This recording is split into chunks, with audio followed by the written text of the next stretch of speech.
Buenas tardes a todos. Comenzamos las jornadas formativas centradas en la inteligencia emocional, las competencias y habilidades emocionales del docente, organizadas por el Centro de Estudios, Innovación y Formación del Profesorado de la Universidad Católica de Ávila. Aunque ya me conocen algunos de ustedes por otras acciones formativas realizadas anteriormente, soy Francisco Javier Hernández Varas, director de este centro. Centro en que, entre otras cosas, aglutina las diferentes actividades orientadas a la formación de los maestros y profesores y a la mejora de su práctica docente.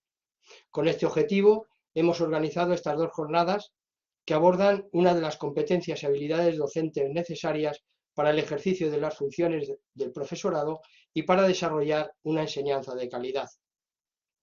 Diferentes investigaciones evidencian la estrecha relación entre las competencias sociales y emocionales de los profesores y la efectividad y calidad a la hora de llevar a cabo los procesos de enseñanza-aprendizaje en el aula, así como el desarrollo de la conducta emocional y social de los alumnos en clase.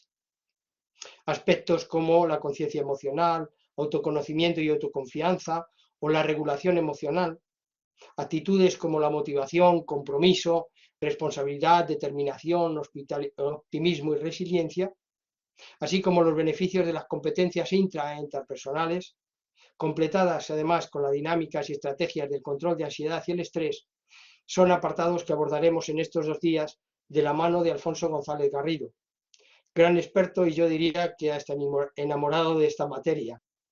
Alfonso es graduado en educación primaria e infantil, con especialidades en música, audición y lenguaje, pedagogía terapéutica e inglés. Es máster en psicopedagogía e investigador en materias de inclusión, habiéndose especializado como comunicador de lengua de signos española y en personas con trastorno del espectro autista. En la actualidad, dedica parte del tiempo que le permite en sus clases en el colegio y en la universidad a formar a maestros y profesores a través del Centro de Formación e Innovación Educativa de Castilla y León. No quiero olvidarme de otras de sus grandes facetas. Además de esa formación académica, es diplomado en danza clásica, especializado en coreografía en la Escuela de Víctor Ullate y entrenador de gimnasia rítmica. Ha recibido recientemente el premio Juntos Hacemos Vida 2021 por su labor en el ámbito de la inclusión, creando espectáculos como musical El Mago de Oz o las 5 ediciones ya del Árbol de los Deseos, considerado de interés turístico nacional por la Junta de Castilla y León. Cuenta además con éxito deportivo, con medallas autonómicas y gimnastas nacionales. Alfonso, te agradezco mucho que hayas respondido a nuestra invitación y hayas preparado estas jornadas con gran interés y cariño. No, Pues no aquí dedicamos estoy más encantado, Javier, de que me presentes además, que me conoces desde que era pequeño porque he sido alumno del Colegio Diocesano, donde has desarrollado tu carrera como docente y sigues a día de hoy, aunque también trabajes activamente haciendo estas cosas maravillosas que hace la Universidad Católica de Ávila. Así que no puedo por menos que agradecerte aquí delante de todo el mundo, pues, oye, tu confianza en mí y esa apuesta que habéis hecho por la innovación educativa y por esta materia que, como bien has dicho, que me apasiona, ¿no? Así que, bueno, estoy leyendo comentarios porque está el chat habilitado, ¿verdad? Una de las primeras cosas que hablamos era si dejarlo activo o no y yo te comenté que me encanta que haya dinamismo y que aporten todos los alumnos que han decidido sumarse un ratito a esta experiencia formativa conmigo, porque si de algo trata la inteligencia emocional es de esa capacidad comunicativa y esa dualidad que tiene que haber de lo intrapersonal y de lo interpersonal. Así que no dudéis en ir escribiendo lo que queráis y preguntad lo que queráis. Veo nombres conocidos de otros cursos. Nos están viendo, si no mal recuerdo, hasta desde Andorra. Nos están escuchando y viendo también por Girona y, bueno, desde diferentes ámbitos educativos, cosa que me enorgullece mucho y estoy muy contento por ello. Entonces, Javier, yo, sin más preámbulos, me dicen por ahí que polifacético. compartes y empezamos.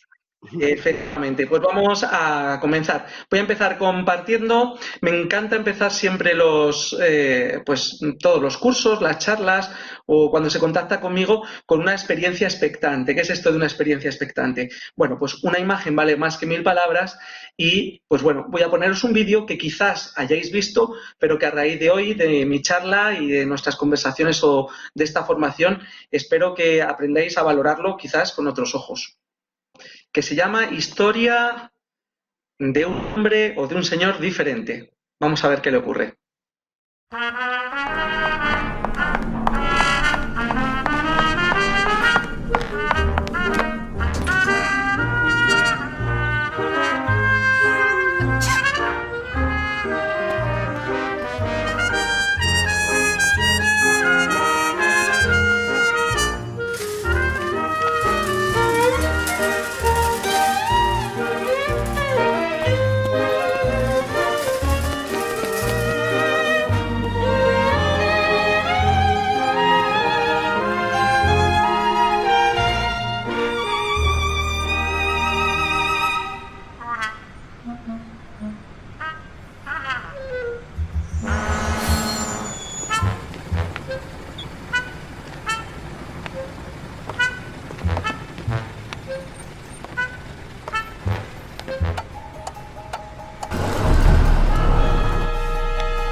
Os decía bueno, que aquí está esta primera historia, ¿no?, que nos acaban de contar, que bueno, viene a decirnos que podemos ser una persona que va por la vida sin más, pero que en el momento en que nosotros decidimos relacionarnos con el entorno, todo cambia, ¿no? ¿Y esto es por qué es esto? Pues mira, Víctor Cooper, que es pues un gran motivador y que da unas charlas maravillosas, que han contado con él recientemente en Aprendemos, que es esta plataforma de educación que trata de visibilizar aquellos pues vanguardistas en el ámbito de la educación y de la motivación, viene a decirnos que lo que valemos como personas es una fórmula, ¿no? La fórmula es conocimientos más habilidades, que sería lo que es una persona. Puedes tener muchos conocimientos y puedes tener muchas habilidades, pero que lo que multiplica realmente quién tú eres es tu actitud, ¿no? Entonces, en este vídeo lo que veíamos era eso, y quería empezar este curso de esta forma para que saquéis las manos de los bolsillos y estéis dispuestos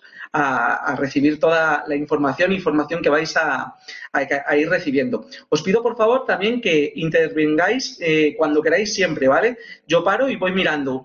Pues la inteligencia emocional, competencias y habilidades emocionales de docente.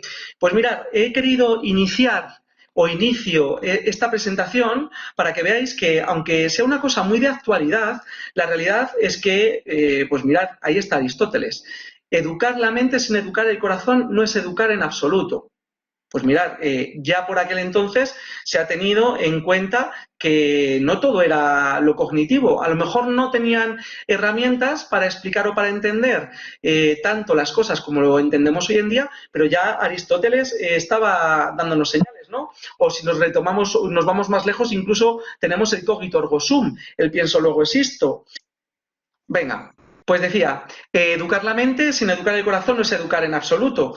Bueno, pues ponía esta frase de Aristóteles y os citaba también el cogito ergo sum, os citaba también el noscete ipsum, para que veamos que, bueno, aunque la inteligencia emocional y conceptos como la empatía, la autorregulación son como muy actuales, ya pues vienen desarrollándose desde muy atrás, ¿no? Y quizás la clave estaría en que, bueno, pues se está tocando, está viniendo un cambio en la educación, pues entendiendo que la educación lo que tiene que tratar es de aumentar la probabilidad de que sucedan las cosas que queremos, esto por un lado, y luego por otro lado, Loris Melaguzzi ya decía, pues ha dicho o ha desarrollado unas teorías que están muy presentes ya en el aula y que las recogemos todos aquellos que nos dedicamos a la innovación educativa, que es que una escuela pues debe ser el lugar para que todos los niños, o sea, debe ser un lugar para todos los niños, pero que no tiene que estar basado en la idea de que todos los niños son iguales, sino de que todos son diferentes. ¿Y esto qué quiere decir? ¿Que tenemos que irnos a unos derroteros que a lo mejor no podamos entender? No, esto es mucho más básico que todo esto. Es simplemente que la labor de un buen docente es conseguir que la mejor versión de cada uno de los alumnos que tenemos delante. Y eso nos lleva a la educación emocional. Y si vamos a hablar de educación emocional y vamos a hablar de inteligencia emocional, no podemos saltarnos la figura de Daniel Goleman. Daniel Goleman, pues, es uno de los investigadores más importantes sobre inteligencia emocional. Recientemente visitó España, también en el proyecto Aprendemos de BBVA. Y bueno, pues es uno de los pioneros, no uno de los pioneros porque esté haciendo cosas nuevas, sino porque está recogiendo, está realizando estudios y participando de una forma muy activa en formar a los futuros docentes en este tipo de materias. Pues bueno, entre otras cosas, lo que nos viene a decir Daniel Goleman, que es uno de los datos que a mí me gusta recoger suyos, es, pues bueno, que afirma que el coeficiente intelectual solo contribuye al éxito de las personas el 20%. ¿Esto qué es? Lo que hablábamos antes de cuando veíamos la imagen del Señor. Bueno, dentro de que lo que valemos como personas son habilidades más conocimientos y lo multiplicamos por la actitud, pues el 20% hace caso a esa parte más cognitiva, esa parte más de la formación, ¿no? Entonces, ¿una persona con un coeficiente intelectual alto va a ser exitosa en la vida? No necesariamente, porque solamente vemos ahí un 20%. Entonces, ¿cuáles son los otros factores que ligan a la inteligencia emocional y que nos impulsan al éxito y a la verdad y al éxito personal o profesional? Bueno, pues ahí está la clave, la inteligencia emocional. ¿Qué es inteligencia emocional? ¿Y en qué momento empieza la inteligencia emocional? Bueno, pues la inteligencia emocional se instruye desde el momento en el que nacemos. Todos vosotros habéis tenido inteligencia emocional. No estaba arreglado, no estaba recogido en ningún lado, pero nuestra madre, nuestro padre, nuestro entorno, todas aquellas personas que han contribuido a nuestra formación y nos han ido llenando de formaciones y nos han hecho ir creciendo de una forma afectiva de nosotros con el medio, nos han estado formando, si nosotros sabemos, en inteligencia emocional. Ahora, ¿qué forma? ¿De forma positiva o de forma negativa? Pues de eso se trata lo que vamos a tratar desvelando en estas sesiones.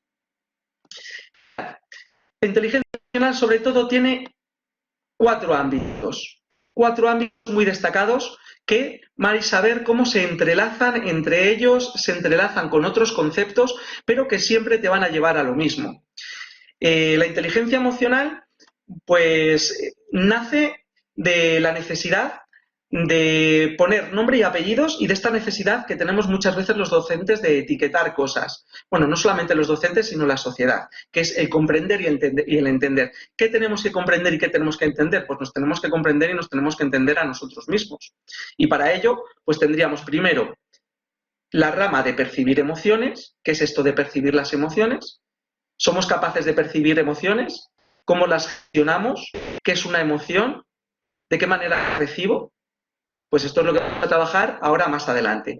Comprender las emociones. Nos enfrentamos a una emoción. Me está sucediendo algo, pero ¿realmente estoy comprendiendo qué es lo que me está sucediendo?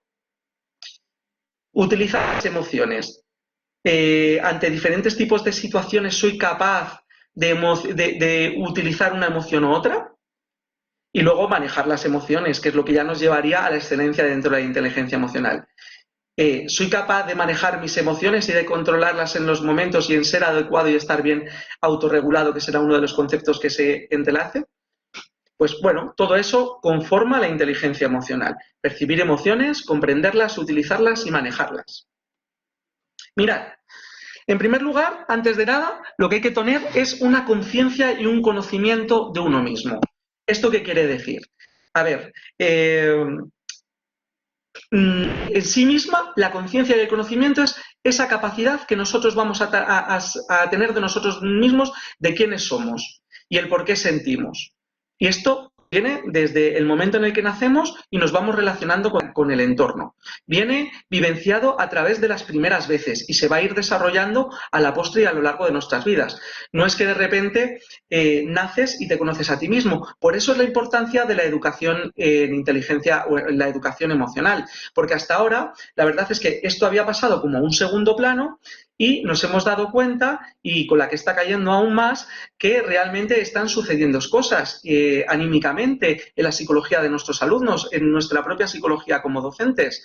Y claro, ¿qué forma tenemos para paliar o para luchar contra estas cosas que nos estamos encontrando? Pues la formación en educación emocional, el tomar conciencia y el tener conocimiento de uno mismo. Si yo sé lo que me sucede, si yo sé qué me está ocurriendo, voy a tener un control para poder desarrollarme y para poder tener una interacción con la emoción, con la cognición y con mi comportamiento. Va a haber una sinergia entre todas estas cosas. Si no, pues me voy a estar en un momento en el que la gente no va a entender qué está sucediendo, yo tampoco voy a saber qué me está sucediendo y esto me va a impedir que mis relaciones interpersonales pues sean de una forma adecuada, ¿no? El concepto básico de la conciencia y el conocimiento de uno mismo tiene que partir de la base de las competencias, cuando hablamos de competencia, de esa competencia tuya, contigo mismo, no de la relación con los demás, porque hablaremos más adelante de la comunicación, ¿no? De ese elemento de cómo comunicamos nuestras emociones. Vale, pues por encima de comunicar las emociones o comunicarnos con los demás, va a haber una negociación con uno mismo. Y esta buena negociación o esta buena conciencia o esa capacidad para tomar conciencia de nuestras propias emociones nos va a permitir localizarlas de los demás, nos va a permitir ponerles el nombre, usarlas adecuadamente y utilizar un vocabulario emocional adecuado, ¿vale? Pues mirad, ¿qué componentes claves hay dentro de la conciencia emocional? Os lo adelantaba en la diapositiva anterior, pero tenemos aquí ya dos vías de trabajo. Por un lado vamos a tener la conciencia emocional y por otro lado tenemos la regulación emocional. No son lo mismo. No es lo mismo que una persona tenga conciencia emocional y no es lo mismo que una persona esté bien regulada emocionalmente. ¿Cuáles son esas diferencias que existen? Pues bueno, la conciencia emocional es la toma de conciencia de las propias, por ejemplo, es la toma de conciencia de las propias emociones. Nosotros como persona tenemos que tener claro qué nos está ocurriendo. Si estoy triste, tengo que saber si estoy triste. Si estoy contento, estoy contento. Si siento ira, siento ira.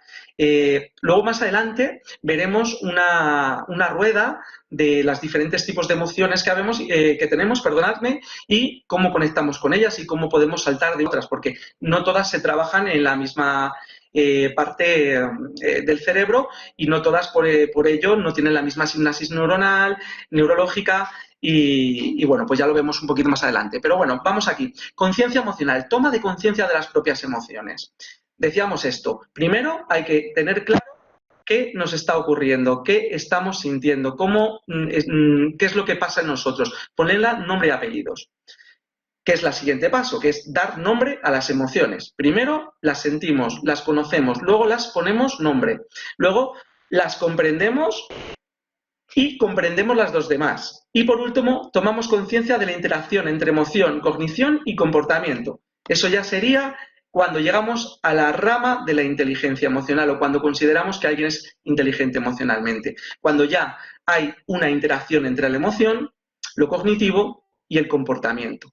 O lo que es lo mismo con uno mismo y para con los demás. Nos manejamos libremente por ellas y pasamos a la siguiente fase, que sería la de tener una buena regulación emocional. Una persona que tiene una buena regulación emocional, pues tiene una expresión emocional apropiada. Cuando nos encontramos a alguien que tiene una reacción que de repente no nos esperamos dentro del ámbito, por ejemplo, personal o laboral? Bueno, pues es una persona que está mal regulada emocionalmente. Decimos, ostras, está desequilibrado. Y bueno, sí, tiene una connotación muy peyorativa, pero muchas veces simplemente fruto de sus circunstancias, ¿no? No tiene una buena conciencia emocional y por ello pues se desarrolla con una persona, pues, oye, con una expresión emocional inapropiada en muchos casos. La regulación emocional también nos regula las emociones y los sentimientos. ¿La emoción y los sentimientos es lo mismo? Pues no necesariamente. Yo puedo recibir una emoción y me puedo sentir de una forma o de otra, pero lo natural es que estén conectados, se entrelacen y podamos tener una sinergia y una conexión allí que nos haga estar bien regulados emocionalmente. Luego, habilidades de afrontamiento. ¿Esto qué quiere decir? Bueno, pues que pues no todas las emociones son buenas, ¿no?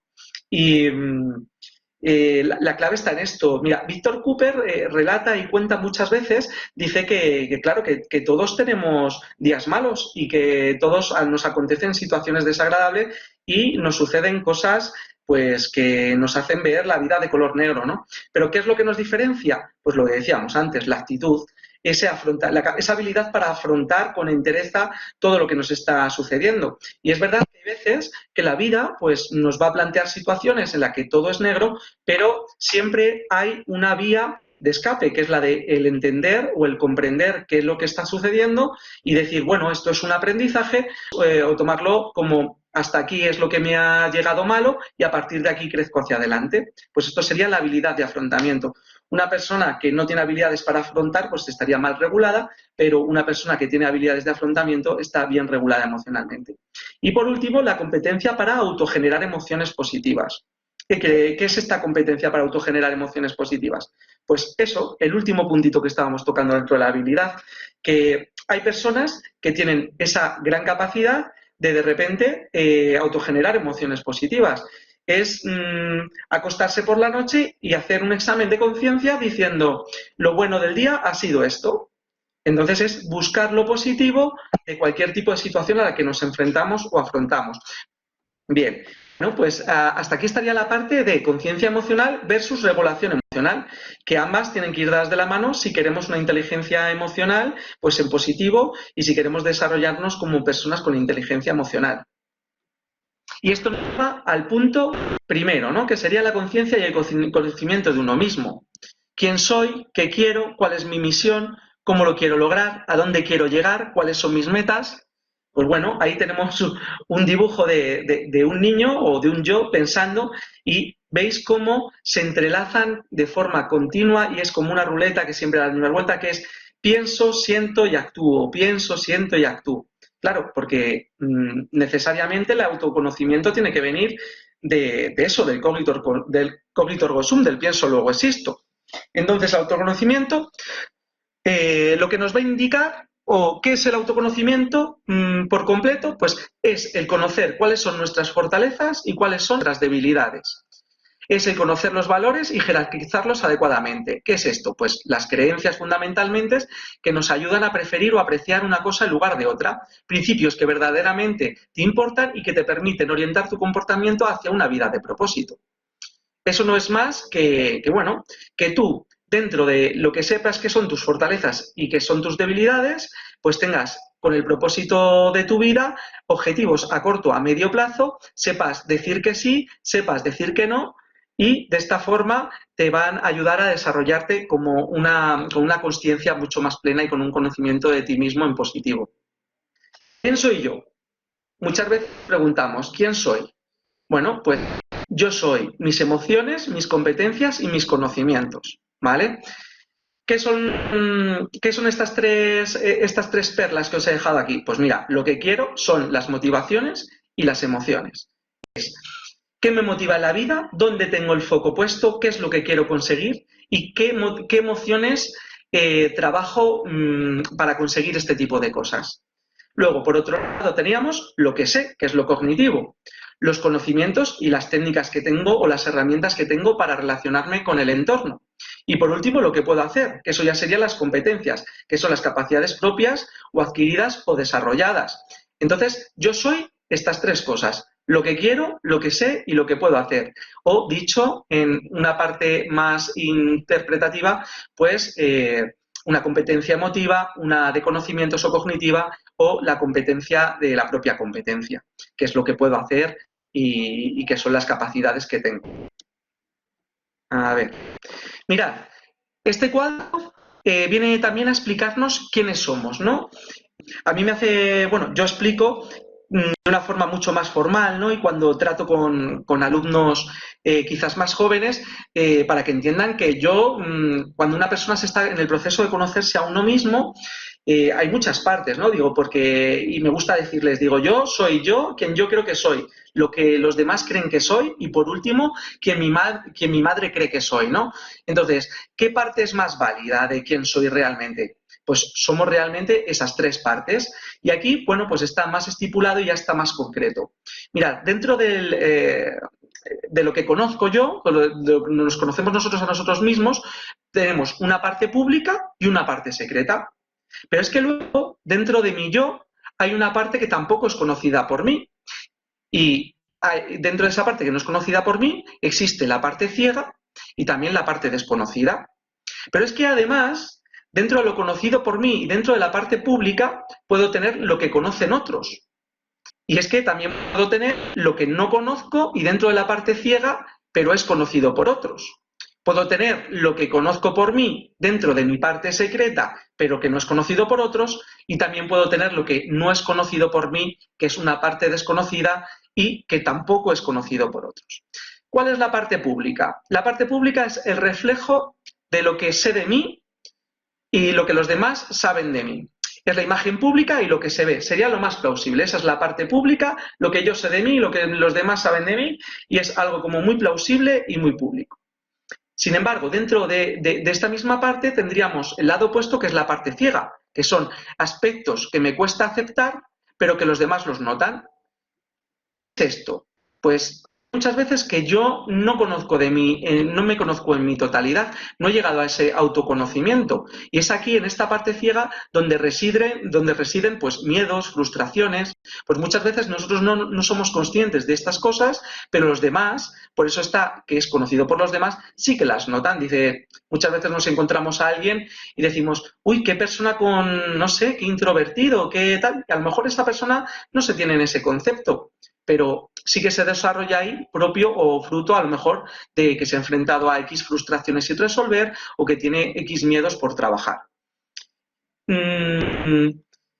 ¿Qué tipo de emociones entran en concreto en esta parte más ciega? Pues en esta zona actúan los mecanismos de defensa, que son esas actitudes que muchas veces nosotros sacamos y liberamos como un perro de presa, que no nos damos cuenta, que las utilizamos como muletillas, que están en esa parte ciega, que las estamos desarrollando, los demás sí que ven, pero nosotros realmente no somos conscientes de qué esto significa. Luego, dentro de mí yo y de mi parte secreta, pues hay aspectos que conocemos de mí, pero que conocemos de nosotros mismos, pero que decidimos ocultar a los demás. Y por ende, pues es un área de conocimiento cerrado a otras personas. Pues es esa parte más íntima nuestra que sí que la conocemos, sí que sabemos de nosotros mismos, pero que decidimos voluntariamente no mostrar a los demás. Y luego estaría la parte desconocida, que es pues una parte potencial, es ese potencial que tenemos en nosotros mismos y que hay que desarrollar, que son cosas que ni yo ignoro y que los demás desconocen. Dicen que vienen o que son fruto pues, de quizás una frustración o una experiencia reprimida que se ha quedado en nuestro inconsciente y que nos afectan, pero que no tenemos ni en nuestro plano consciente ni tampoco dejamos entrever a los demás. Así que fijaros qué complicado es uno mismo, ¿no? Cuando no, es que entenderse o comprenderse a uno mismo, o yo es lo que, esto que ves es lo que soy, o a mí se me conoce desde el minuto número 1.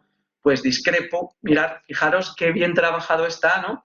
Qué estipulado está lo que puede llegar a la persona.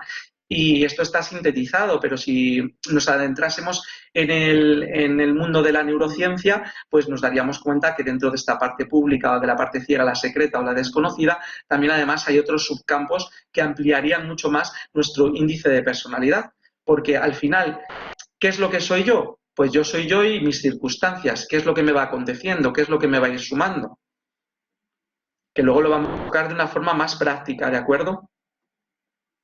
Aquí. Mirad, Dentro de la conciencia y el conocimiento de uno mismo es muy importante la autoconfianza.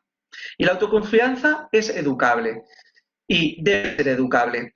Porque si bien es cierto que nosotros nos ponemos los límites o nos vamos marcando metas, también nos las impone nuestro entorno. Entonces, nosotros como docentes, en primer lugar, tenemos que ser capaces de educar esta confianza para que se convierta en autoconfianza de cada uno de los individuos, pero para ello tenemos que ser fiel reflejo de ello. Tenemos aquí una escalera en la que desde abajo lo primero que hay es un planteamiento, es de en qué lugar me sitúo, y tenemos diferentes estados de ánimo o de autoconfianza. El primero sería un no lo haré, luego un no puedo hacerlo, el quiero hacerlo, que es el punto de inflexión en el que van a cambiar y va a dinamizarse todo mucho más, el cómo hacerlo, que es preguntarte o entrar en el plano consciente, pasar de una motivación o el quiero al plano consciente de cómo lo voy a hacer, ponerse manos a la obra, que sería el trataré de hacerlo, que es hacer las cosas pero en un plano consciente de que puedo errar en el intento, pero que tengo que disfrutar también de ese viaje, el puedo hacerlo, que es ya el convencimiento de que puedo y estar en un estado de conciencia o autoconfianza ya elevado, y el lo haré. ¿Vale? Luego ahí está el sí se puede, que es el optimista, que no solamente lo hace, sino que lo disfruta, lo comparte, lo vende y lo publica en todas las redes sociales, con muchos hashtags además. Bueno, pues aquí como más definición, como más algo más, llevárnoslo al plano más de definición, pues yo os dejo aquí que la autoconfianza es la convicción de que puedes hacer y alcanzar los objetivos que te propongas, contando con la ayuda de tus capacidades, talentos, experiencias y conocimientos. O sea, la autoconfianza no nace porque sí, nace de nuestras capacidades, para aquello que somos talentosos, de las experiencias previas y de los conocimientos. Y luego dice, por supuesto, esto incluye el aprovechar otros recursos. Claro, muchas veces pues uno puede tener una confianza, pero está sesgado en lo económico, en lo físico, en lo intelectual. Bueno, pues ahí quizás deberíamos de hacer, y sin quizás deberíamos de hacer esa dualidad, pero entendiéndolo siempre en positivo, porque al final la única premisa o la última finalidad de todo es siempre conseguir la mejor versión de uno mismo. Citaba, fijaros, el cineasta Pedro Almodóvar en una de sus películas recoge una gran frase que dice una persona es más auténtica cuanto más se parece a lo que le soñó de sí misma, ¿no? Pues claro, la autenticidad o el éxito o las claves de lo que sería el éxito para ser inteligente emocional es esto, el ser auténtico viene dado no solamente de las capacidades, de los talentos o de las experiencias y de los conocimientos, sino también de otros factores que quizás te hayan condicionado para convertirte en la persona que seas. Y claro, sería hipócrita ignorar que a lo mejor el ámbito económico donde te hayas desarrollado pues haya permitido que tú hayas accedido a cierto tipo de formaciones o informaciones o de vivencias, y que quizás también tu físico te ha hecho que te cueste más conseguir unas cosas o que intelectualmente hayas tardado más o menos. Todas estas cosas van a intervenir. Sería maravilloso decir que la autoconfianza solamente es hablar de cosas así más superfluas o más bonitas de tratar, ¿no? Pero es verdad que hay que poner nombre y apellidos y etiquetar y decir las cosas como son. Y luego, la seguridad de poder lograr tus objetivos fortalecerá tu propia estima, que ese es el siguiente concepto, del concepto, que es ir a la autoestima. Creer que puedes hacer lo que plantees mantendrá un buen nivel de tu aprecio personal. Al final, el autoconocimiento o la autoconfianza va a ir ligado directamente a la autoestima. Y la autoestima es educable y hay que trabajarla desde bien pequeñitos. El no puedo, al final, cuando educas a las personas en miedos, o te educas tú mismo en miedos, o te pones límites, o vas poniendo barreras al mar, lo que va a hacer en ti es tener índices de autoestima más bajos. Entonces, trabajar la frustración, trabajar el no desde pequeños, el saber decir que no a los niños es muy importante, porque si solamente trabajamos con ellos el sí, al final va a dar lugar a personitas pues con la autoestima o índices de autoestima muy baja. Vamos a tener personalidades pues a lo mejor a veces tiránicas, vamos a encontrarnos en el aula con conductas disruptivas y bueno, al final esto, bueno, esto es lo que vemos en el aula o lo que sentimos en el aula, pero va a ir mucho más allá, porque ¿esto qué va a significar cuando se va a convertir en un adulto? Pues va a ser un adulto pues con sus capacidades mucho más mermadas. No va a llegar a quien quiera llegar a ser.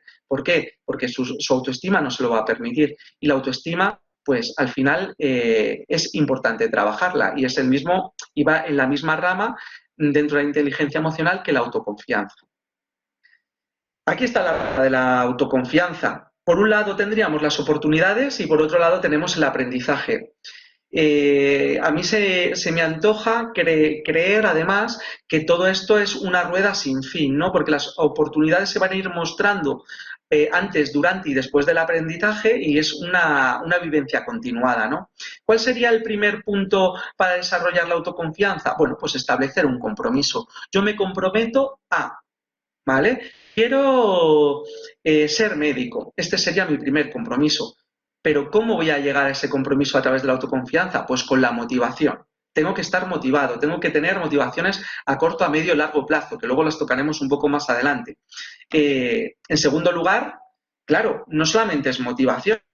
El comprometernos y el querer llegar a una finalidad es algo totalmente de coraje y de valentía. Tengo que ser perseverante y afrontar con entereza la meta, ¿no? Luego tendríamos la capacidad, que la capacidad es ¿qué es lo que tengo yo? O sea, ¿qué capacidad tengo yo? ¿Qué es lo que tengo yo en mí para conseguir este objetivo, ¿no? Y desarrollar esas capacidades, ir sumando cada día y entender que la formación y que la vida es un proceso de constante cambio, es un documento vivo. Y permanecer siempre alerta de estímulos para ser cada vez más capaces. Y a través de esa capacidad, al final voy a obtener los resultados. Y cuando obtengo resultados, ¿qué estoy ganando? Pues confianza. ¿Vale? Esta sería la forma de ganar autoconfianza. Compromiso, coraje, capacidad y finalmente confianza. ¿Vale? De esta forma se nos van a presentar muchas más oportunidades, vamos a abrir muchas más ventanas y muchas más puertas a mundos inhóspitos que jamás hubiéramos creído o hubiéramos conocido a nosotros mismos.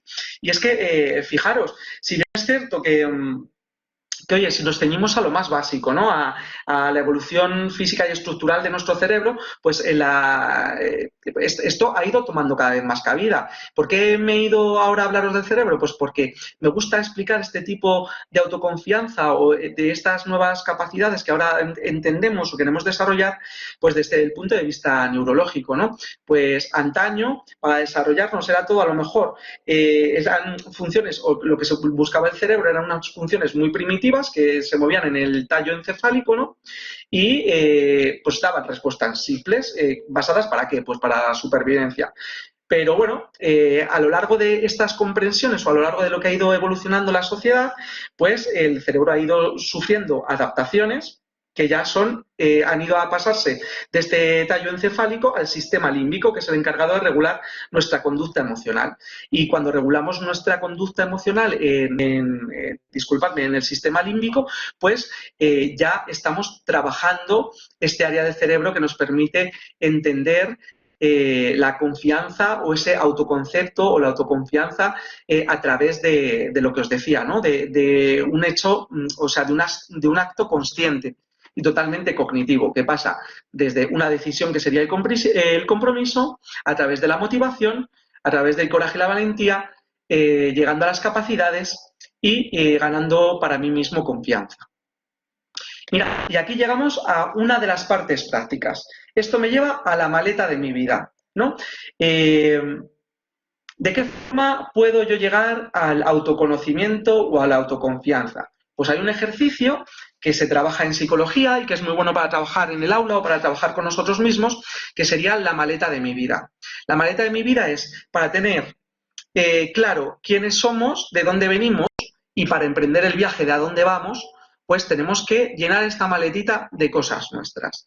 Puedes hacerlo de una forma simbólica, puedes coger un papel e ir escribiendo X cosas, o puedes ir metiendo inclusive objetos que te relaten o que te daten a ti. Este ejercicio lo que hace es llevar al plano consciente cosas que tenemos muy interiorizadas y que a lo mejor están en ese plano oculto y que no queremos liberar. Pero si lo hacemos con nosotros mismos, ¿qué nos va a llevar? Nos va a llevar al autoconocimiento, a saber en qué momento estamos de nuestra vida, y en cualquier caso siempre va a ser un proceso pues muy de sanación, ¿no?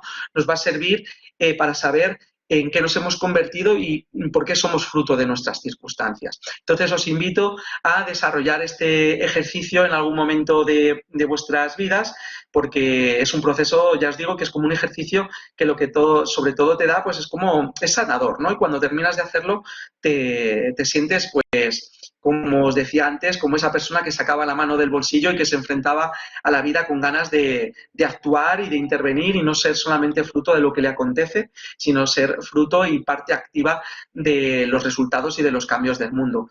Y bueno, pues eso.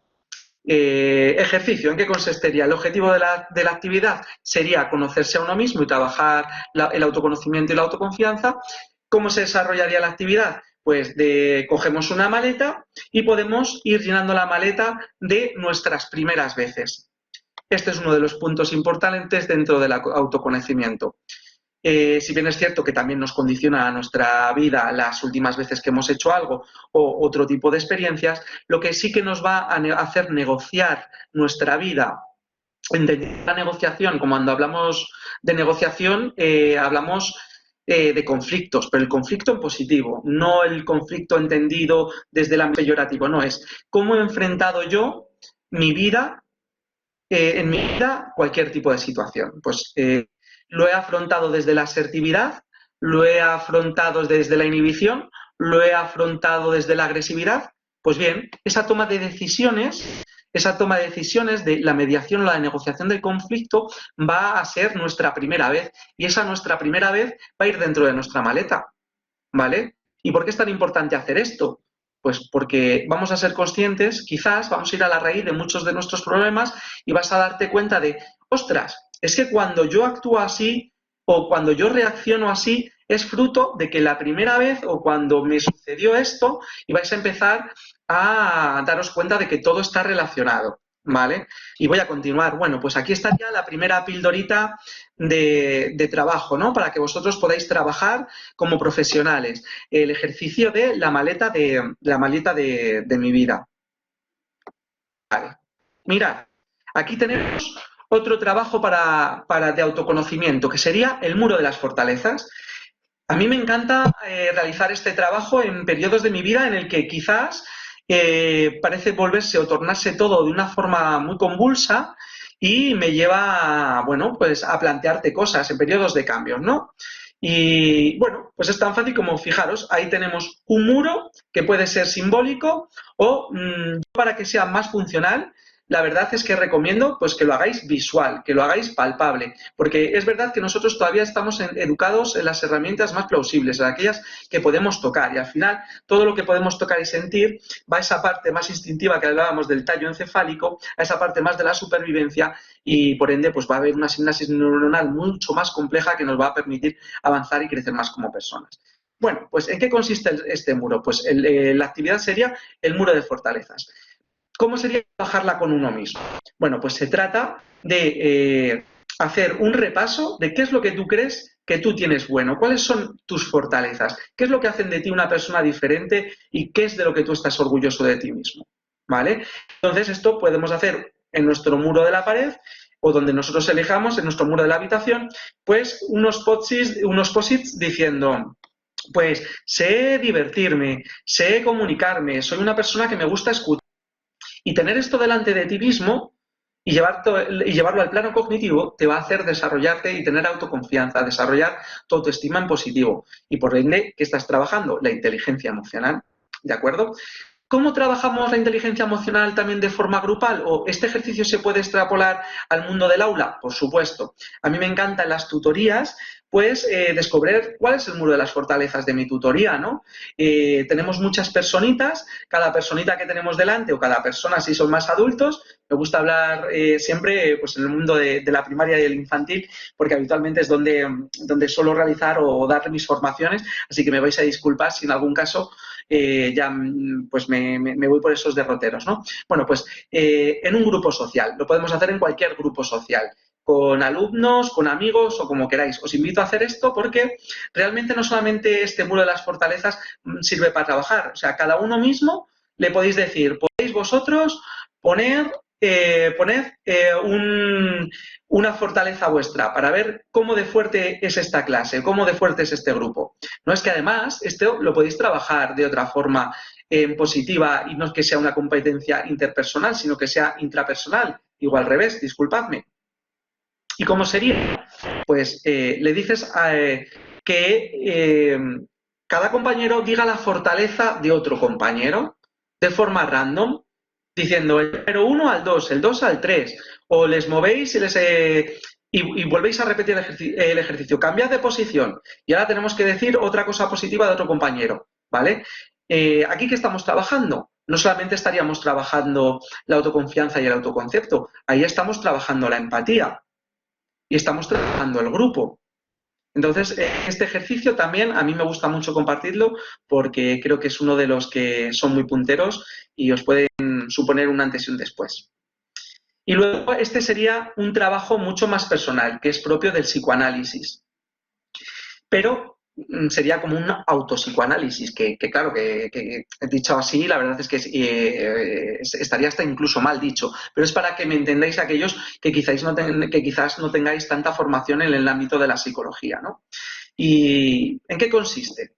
Pues bueno, pues la escalera de mi autoconocimiento es enfrentarse un día, después de haber hecho ejercicios que veremos más adelante de relajación, que tengamos una predisposición a navegar en el mundo de nuestras emociones y de conocernos a nosotros mismos. Mirad, a mí me gusta trabajarlo de la siguiente forma, porque además te permite ver el mundo desde otra perspectiva. Arriba de las escaleras vamos a dejar unos zapatos y nos vamos a enfrentar a esas escaleras que queramos, con los escalones que queramos, descalzos. Y me voy delante del primer escalón. Y tengo que ir subiendo peldaños a la vez que voy reconociendo en mí X emociones y X momentos de mi vida que han sido importantes o relevantes para mí. Puede ser mi primera relación amorosa, puede ser mi primer fracaso laboral, puede ser no sé, cualquier momento, la primera vez que me enfrenté a la enfermedad o a la muerte. Y hacer un repaso cognitivo pleno, ¿no? Evocar esa situación, reconocerla, preguntarte a ti mismo cómo te sentiste en aquel momento, cómo te sientes ahora recordando esto. Y cuando ya tenemos plena conciencia de autoconocimiento emocional, de cómo lo viví con ira, lo viví con alegría, pues me permito el hecho de dar un pasito hacia adelante e ir subiendo esta escalera. Hasta el momento final de llegar al final de la escalera, ponerte los zapatos y de esa forma, de una forma simbólica, decirte a ti mismo, bueno, quien quiera saber quién soy o llegar a donde yo estoy, que pruebe a ponerse mis zapatos, que pruebe a haber recorrido todo el recorrido que yo he tenido. ¿No tenéis alguna pregunta hasta aquí? Bueno, quizás después de la ley del espejo, ¿vale? Bueno, pues mirad, hemos hecho 3 trabajos del autoconocimiento y quería meter aquí el concepto de la ley del espejo. La ley del espejo lo que viene a decirnos, viene a montar inclusive nuestra creencia más plausible, ¿no? Nuestra creencia más egocentrista. Ir más allá, porque lo que te dice la ley del espejo es que lo que te va aconteciendo en la vida o lo que nos va sucediendo nos estamos viendo a nosotros mismos, estamos proyectando lo que tenemos dentro. Entonces, siempre nos proyectamos. Cualquier cosa que nos suceda, más fácil, para no irme por un plano a lo mejor tan filosófico. Es simplemente la sensación de cuando te encuentras con alguien, tienes un problema con alguien y de repente reconoces en esta persona cosas que no te gustan. Dices tú, pero qué gruñón. Pues la ley del espejo lo que te vendría a decir es que tú estás reconociendo que él es gruñón porque hay una parte de ti que quizás también lo sea. Esto sería mostrándolo en lo negativo, ¿no? Pero en lo positivo también existe esta ley del espejo, ¿vale? Y es una herramienta de crecimiento. ¿Por qué? Porque es una herramienta de crecimiento. Pues porque al final viene de tus creencias de ti mismo más internas, ¿no? De tus experiencias, de la capacidad que tú tienes para interpretar lo que te está sucediendo a ti y lo que sucede en el entorno. Entonces, bueno, os he querido dejar aquí la ley del espejo porque también quería relacionar un poco esta parte más personal con la parte del entorno, ¿no? Para no ser trabajarlo tanto desde el ego, ¿no? Porque es cierto que conocernos a nosotros mismos es muy importante, pero es que nosotros mismos no somos nosotros y nuestro entorno. Entonces, bueno, de aquí lo de la ley del espejo. Ahora sí que voy a salirme de la presentación porque me gusta que en este punto, antes de poder avanzar, lleguemos a un momento pues de dudas o preguntas y de que compartáis conmigo lo que queráis compartir para enriquecer estas formaciones. Mira, dice, muy interesante, Alba. Me parece un ejercicio extraordinario de autoconocimiento, Tamara, Lucía. ¿Y se puede aplicar a todos los comportamientos de los demás? Porque si yo observo actitudes muy egoístas de alguien, ¿es porque hay egoísmo en uno mismo? Sí, es así, Lucía.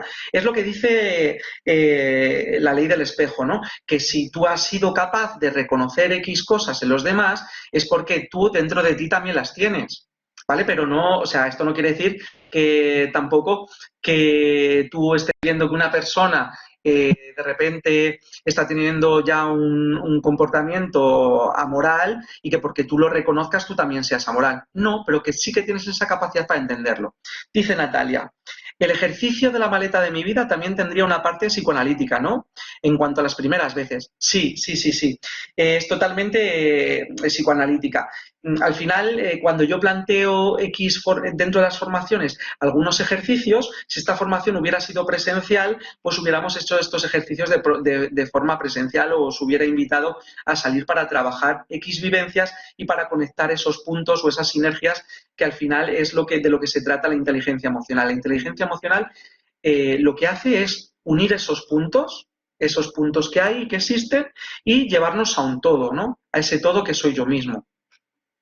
Y bueno, pues sí, decías en cuanto a las primeras veces, sí, pero no os quedéis solamente con las primeras veces. Es verdad que las primeras veces llenan mi mochila, ¿vale? Son como... a lo mejor es fácil verlo en el mundo de los niños, ¿no? Un niño al final va desarrollando su personalidad con las piedrecitas que le vamos metiendo en esta mochila, ¿no? Y si empezáramos a sacar piedras de su mochila, diríamos, mira, esta es la primera vez que discutió con un amigo, mira, esta es la primera vez que se quedó a dormir en casa de tal. Bueno, pues el cómo has gestionado emocionalmente esas primeras veces te va a condicionar. Pero es que, claro, una vez en un curso se me planteó la pregunta de ¿y las últimas veces? Pues es verdad, porque dices, claro, te va a condicionar la vida, por ejemplo, la última vez que di un beso a una persona, pues refiriendo pues, a la pérdida de un ser querido o a una pareja. La última vez que tal, pues también te condicionan, ¿no? Entonces, por eso no he querido dejarlo solamente como las primeras veces. Pero sí que es verdad que para hacer este ejercicio ayuda mucho fijarse en esas primeras veces. Porque cuando empiezas por las primeras veces, al final luego también te van a ir saliendo otros condicionantes que van a haber intervenido en ese proceso de creación de tu personalidad y de tu forma de negociarte tú con tu conflicto interno y con el entorno. Que ya veréis ahora, que es la segunda parte, que es la comunicación intrapersonal, interpersonal y la mediación del conflicto mediante asertividad, inhibición y agresividad. Dice, entonces en ese caso sería interesante compararlas, tanto las primeras como las últimas. Más que compararlas, lo que tendríamos que hacer, si somos inteligentes emocionales, es comprenderlas. Porque comparar al final tiene esa connotación de que necesitas establecer pues quién gana, quién pierde, ¿no? Cuando comparamos es quién más, quién menos. Y bueno, si estamos hablando de un proceso de sanación, lo que tendrías que hacer tanto con lo primero como con lo último es comprenderlo, entenderlo y utilizarlo a tu favor. Sería a lo mejor más... Natalia, más, no sé, más veraz, ¿no? No sé si te referías a esto, Natalia. En cualquier caso, dice sí. Dice, a ver, yo tengo dos preguntas, por favor. Primero, ¿cómo puedo realizar la parte desconocida del cuadro A ver, ¿cómo puedo realizar la parte desconocida del cuadro de conocerse a sí mismo si yo ignoro y los demás no conocen? Claro, esa ya es la parte, Gema, esa ya es la parte mágica, ¿no? Es cuando tú ya llegas a un grado de conocimiento tan pleno, te empiezas a plantear cosas que ni de ti mismo te habías planteado nunca y que los demás quizás tampoco. Es esa barrera que existe, pero que es en un plano de conciencia muy elevado, ¿no? Ahí ya tendrías que trabajar con un especialista que te guiase un psicoanálisis muy profundo y de repente, pues oye, llevarte tú esta experiencia sorpresiva de ti misma y también en ese momento el especialista está descubriendo cosas nuevas. Por eso lo denominamos que estamos en un ángulo tan ciego o tan oscuro. Luego dice, y con el triángulo pienso, siento, actúo. Me ha surgido también la duda de si primero se produce el pensamiento y luego el sentimiento o lo que sentimos nos hacen tener unos ciertos pensamientos y en base a ello actuamos. Pues bueno, por eso por eso lo he relacionado como un círculo que no se cerraba, porque muchas veces, claro, tenemos una actuación instintiva de esa parte más primaria del cerebro que se debe simplemente a un impulso. Entonces, bueno, pues ¿está pensada? No, está actuada, pero luego la has llevado probablemente al plano consciente, has hecho algo y has dicho, madre mía, acabo de hacer esto, y por ende te ha llevado al que has sentido algo. O, fijaros, podemos partir de una experiencia que estás escuchando música y te ha invadido la nostálgica. ¿Qué estás primero sintiendo? Después actuando, ¿cómo? Pues a lo mejor llorando, a lo mejor bailando. Y por último ya eres consciente y te lo llevas al plano de la conciencia diciendo, ay, es que qué bonito, fíjate, esa canción me recuerda a tal y tal. Por eso lo veis que está interrelacionada. Podéis partir de cualquiera, pero pensar, sentir y actuar siempre te va a llevar luego a pensar o a sentir, o siento, actúo, pienso, o actúo, pienso, siento, ¿de acuerdo? Y luego dice, me recuerda al iceberg. Muchas gracias a ti, Gema. Una pregunta que además me ha gustado mucho porque quizás no había quedado muy clara.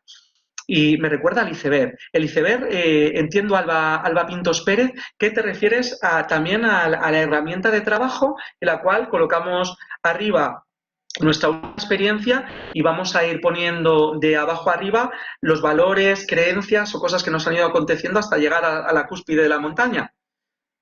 Vale, esto también, pues mira, Alba, me gusta mucho esta técnica, yo la utilizo mucho sobre todo para trabajar ya problemáticas en concreto, cuando alguien está sufriendo por algún momento, pues yo qué sé, nos encontramos con un clásico, una ruptura sentimental y tenemos a una persona sufriendo arriba con un cuadro de ansiedad y estrés tremendo, ¿vale? Pues trabajar ese iceberg que nos ha llevado a estar en esa punta, entender la base es el proceso de sanación que le va a hacer que esa punta del iceberg, pues al final no se vea tan alta o que se vea por lo menos como una llegada a la cima de la montaña y un no me estoy ahogando.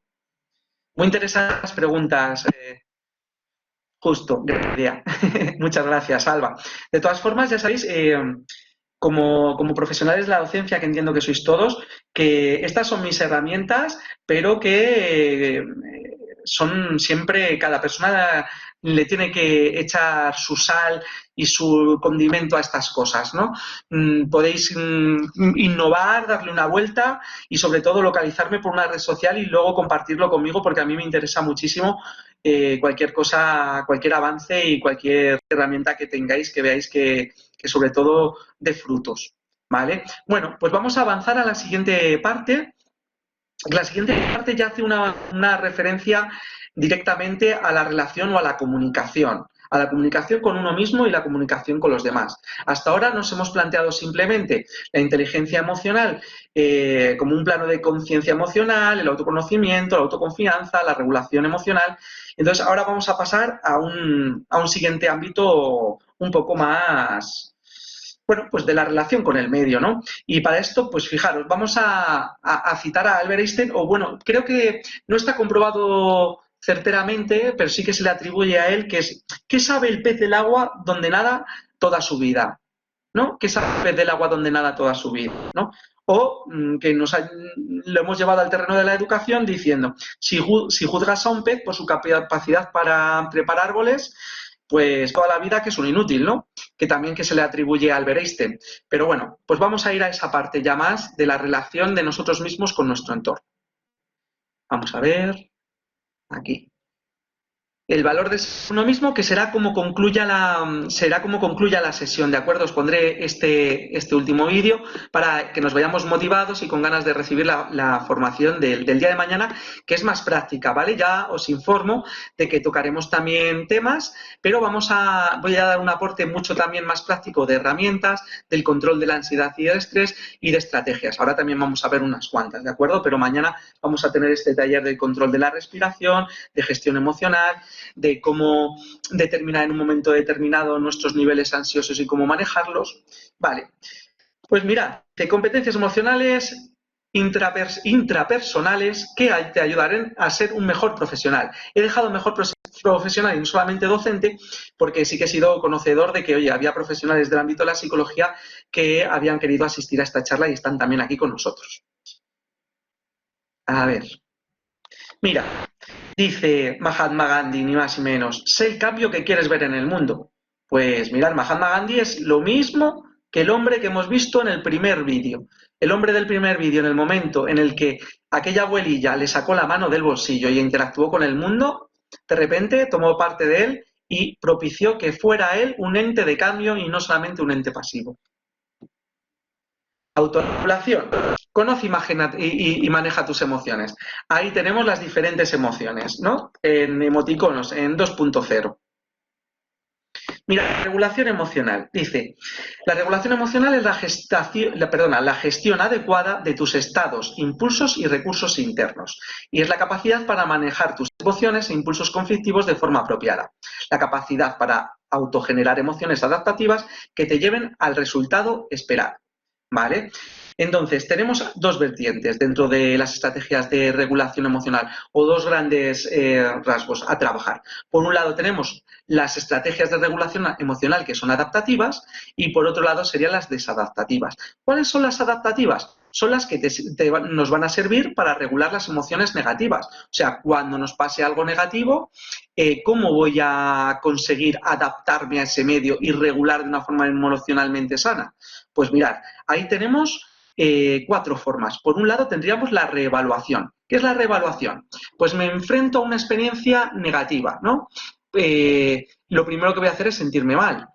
¿Qué tengo que hacer para mejorar o qué puedo hacer para mejorar este primer sentimiento?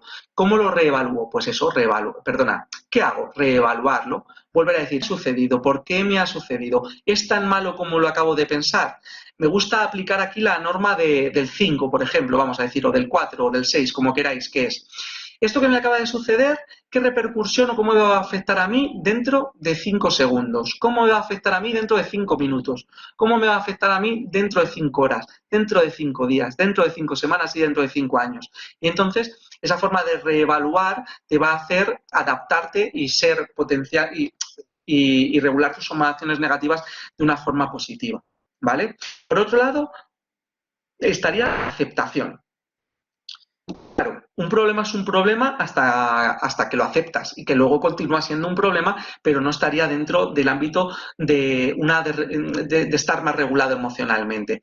Esto, a lo mejor la forma más fácil de explicarlo es como cuando estamos muy preocupados porque estamos enfermos y no sabemos qué nos ocurre. De repente vamos al médico, nos dice que se llama cualquier cosa acaba de nitis y de repente, vale, la preocupación está ahí, pero aceptas lo que te están diciendo y ya, bueno, lo has aceptado y lo conoces, ¿no? Entonces ya, como que ahí ya te puedes regular emocionalmente de una forma, aunque haya sido negativo, al positivo.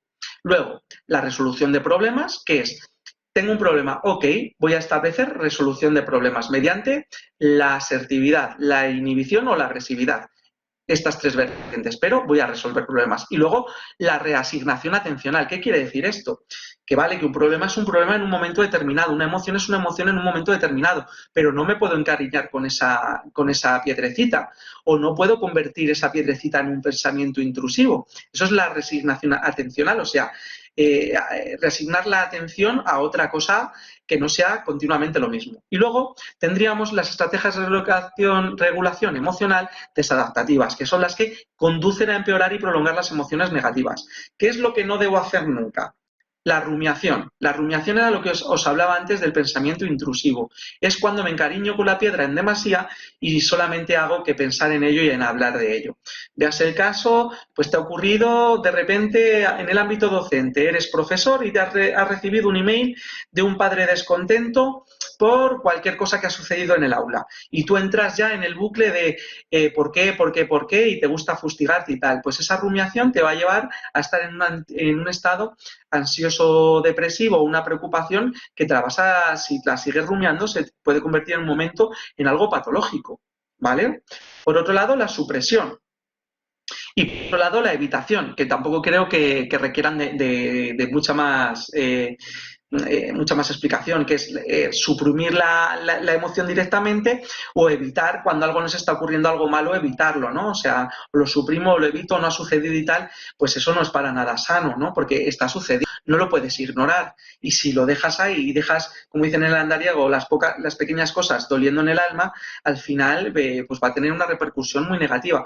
Tanto es así que quiero compartir con vosotros, no lo tengo aquí no lo tengo aquí en esta presentación, pero fijaros, los últimos estudios de un estudio muy complejo que se está elaborando a través de la red de universidades con un programa Erasmus, pues se ha dictaminado que después de la pandemia, bueno, en primer lugar un dato demoledor, ¿no? Que claro, que antaño, pues fijaros, a través de la OMS se determinaba una patología o que alguien tenía un problema psicológico, ¿no? Una patología psicológica y se establecía como lo normal a partir del 60%.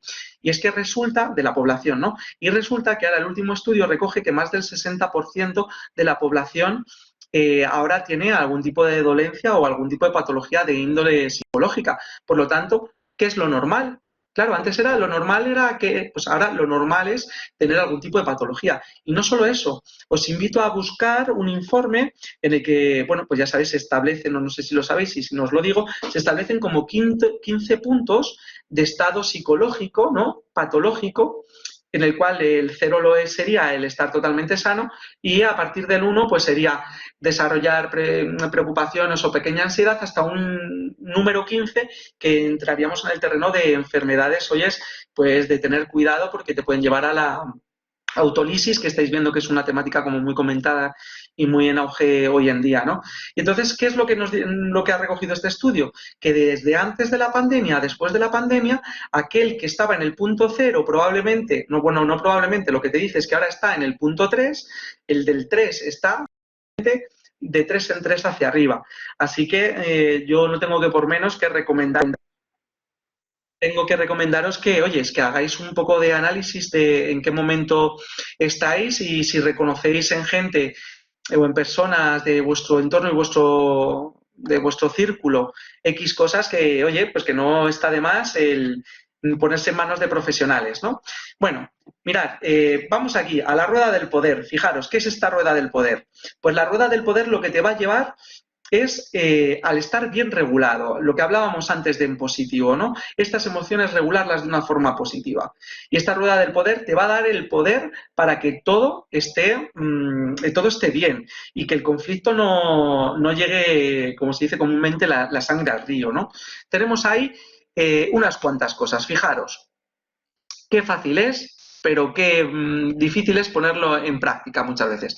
Pedir disculpas. Pedir disculpas nos va a hacer, primero, entrar en nuestro terreno muy, muy personal, que nos va a hacer crecer porque estás yendo a ti mismo, si queréis, a través de la teoría del espejo o simplemente de una forma muy introspectiva y decir, vale, he hecho algo mal, me voy a disculpar y voy a avanzar, ¿no? Hablar de cómo te sientes, compartir las emociones. Esto, bueno, pues a lo mejor antes de los 80 costaba un poco más, pero todos los pedagogos de a partir de entonces ya han ido tomando conciencia hacia adelante de que el hablar cómo uno se siente y de que esto ocurra en el aula es muy necesario. Pero también os digo que no solamente en el aula o como profesionales, que también en vuestras vidas, ¿no? El hablar de cómo te sientes en un momento determinado puede hacer no solamente que tú te sientas bien, sino que la otra persona realmente sea consciente de lo que te está sucediendo y que por ende a lo mejor no se vuelvan a repetir X tipos de situaciones que que para ti hayan sido desagradables. Luego una técnica que parece que está sacada del valor generativo, ¿no? De los abuelos, ¿no? ¿Te cuenta hasta 10, por favor, para calmarte? Pues sí, es que es una técnica muy ancestral de las primeras, a lo mejor, teorías o de las primeras prácticas psicológicas, ¿no? De personas con conductas impulsivas, qué es lo que se les recomienda o qué es lo que se trabaja con personas que tienen problemas para regularse emocionalmente, pues el contar hasta 10, ¿vale? El 10 es un número simbólico, pero bueno, ayuda. ¿Por qué ayuda? Porque, y ahí por eso tengo dibujadas las manitas, porque también ayuda el contacto con uno mismo cuando quieres llevártelo al plano consciente. Vas diciendo 1, te tocas el dedito, 2, 3, 4, 5, vas tocándote los deditos así hasta llegar al 10. Y esto pues tiene una inhibición del ámbito de la ansiedad que te puede llevar a un momento de bienestar, ¿no? También muy importante, el no haber trabajado bien el no te va a permitir llegar a lo de para, que es decirle a alguien que nos siga. O sea, tú te estás enfrentando ante un conflicto y de repente probar simplemente a decir, oye, por favor, para, no sigas por ahí, me está doliendo lo que estás haciendo, o simplemente un para, no sigas por ahí, para, pero de una forma, claro, asertiva. Si entramos en el mismo terreno de la agresividad, que lo vemos luego en la mediación del conflicto y pues oye, no lo vamos a conseguir. De forma sana simplemente sería que con el para o diles que no sigan, ahí estaría bien. Escoger otra actividad. Bueno, pues si estoy en un momento convulso, ansioso, que me está llevando al ámbito de la patología o simplemente a algo desagradable, a algo agresivo, pues decido en ese momento decir hasta aquí y voy a cambiar de actividad, ¿no? Irte a otra parte también sería otra fórmula, que es exceso del foco del problema del conflicto y voy a otro lado. Y claro, si os vais dando cuenta, estas últimas decisiones que estoy tomando ya son como un poco más, oye, tienen X matices de cuidado, ¿no? No son quizás a priori no los veis tan saludables, pero es claro, cuando la cosa ya se ha puesto tan dura de que ni la disculpa, ni el hablar cómo te sientes, y el contar hasta 10, ni el decir que no sean tal, pues no te queda otra que decir ignorar a la persona. Y claro, esto es posible, ¿no? O sea, es posible en todos los ámbitos, en la vida y en lo laboral. Porque, mirad, a mí me gusta explicar, cuando hablo de las relaciones personales y de los conflictos, siempre cuando vienen a contarte un problema, ¿no? Cuando te quieren consultar que hay un problema entre un conflicto personal, ¿no? Te dicen, es que la otra persona tal, es que se comporta tal, es que pascual. Entonces, lamentablemente, la solución, yo siempre lo digo, en esa fórmula no está en modificar a la otra persona. La otra persona no va a cambiar porque sí. O sea, si tú quieres que el resultado de la fórmula 1 más 1 sea diferente a 2, porque el 2 que te está dando no te gusta, vas a tener que cambiar una parte de la fórmula. Y la parte de la fórmula que puedes cambiar es la que está en la otra persona. La otra persona va a dejar de ser, va a dejar de actuar, va a dejar de comunicarse. Pues no o sí, pero en cualquier caso no depende de ti. Entonces el resultado va a ser 2. Entonces, ¿qué es lo que tienes que modificar? La parte 1. ¿Es lesivo esto decir? Es que no es que tú cambies, no, es que tú cambies tu actitud de cómo tú te lo tomas. Y en eso sí que podemos formar parte. Entonces, ahí viene esa parte de ignorar a la persona. Porque, bueno, tú tienes que tratar con esa persona, pero lo que tú estás ignorando es esa conexión emocional para contigo y por ende no le estás dejando interferir de forma negativa en ti, ¿vale? Y luego, compartir y tomar turnos. Pues eso es cuando ya hay una discusión y tal, tú tomas conciencia de lo que está ocurriendo y vas diciendo, me callo para que hable la otra persona. Entonces, discúlpame, no te deja hablar porque es de la típica persona intrusiva que está en un plano muy agresivo y no te ha servido el otro. Pues te esperas a que pare, le dices, me gustaría, bueno, continúa, pero me gustaría decirte una cosa referente a lo que has dicho para utilizar ese tipo de técnica. Entonces, eso es la rueda del poder. Voy a salir un momentito a ver qué me habéis preguntado, que me interesa mogollón. Me habéis puesto, dice, mira, qué bien, qué bien, qué bien, porque leo conceptos que me encantan. Dice, y si lo usan en tu contra, porque exponerte de esa forma, lo más fácil es que lo usen en tu contra. No sé a qué a qué hace referencia, Raluca. Voy a leer a Eli.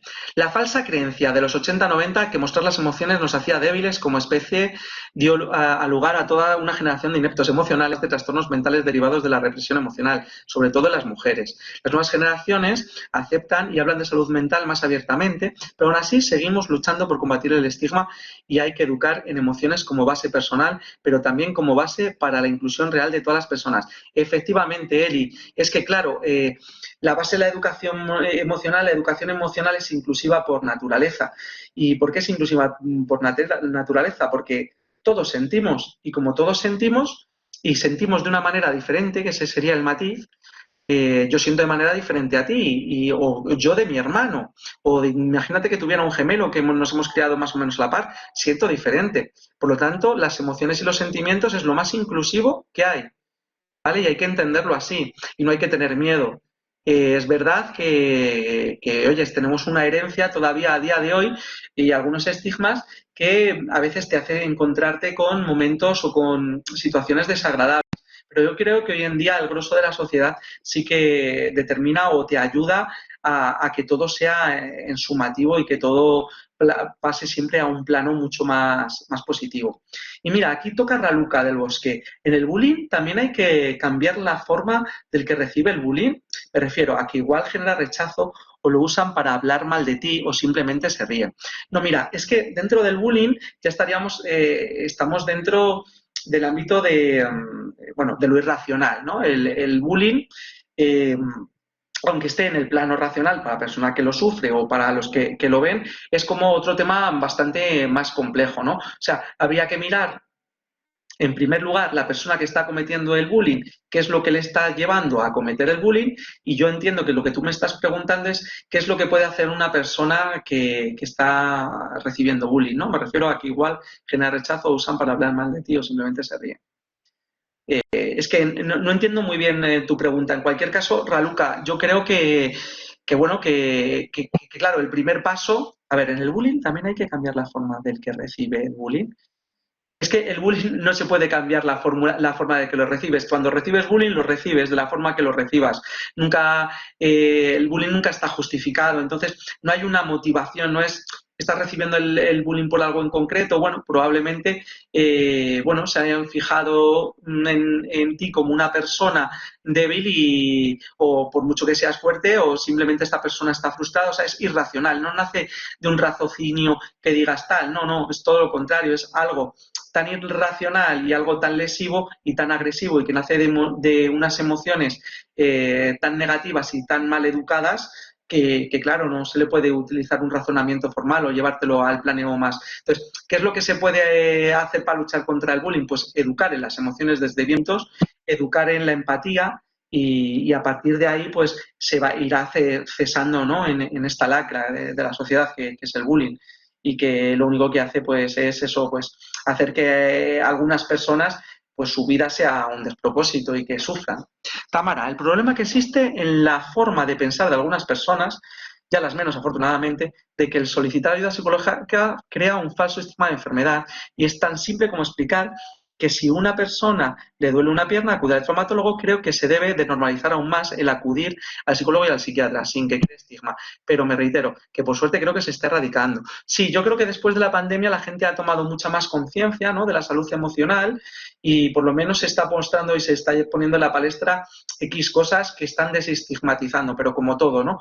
Vuelvo a citar a Albert Einstein, no hay nada más poderoso que cuando una idea le ha llegado a su momento. Como sociedad vamos creciendo y los avances en la sociedad se van promoviendo a la vez que la sociedad va demandando y va queriendo y va necesitando y está ávida de conocer y de saber qué es lo que ocurre.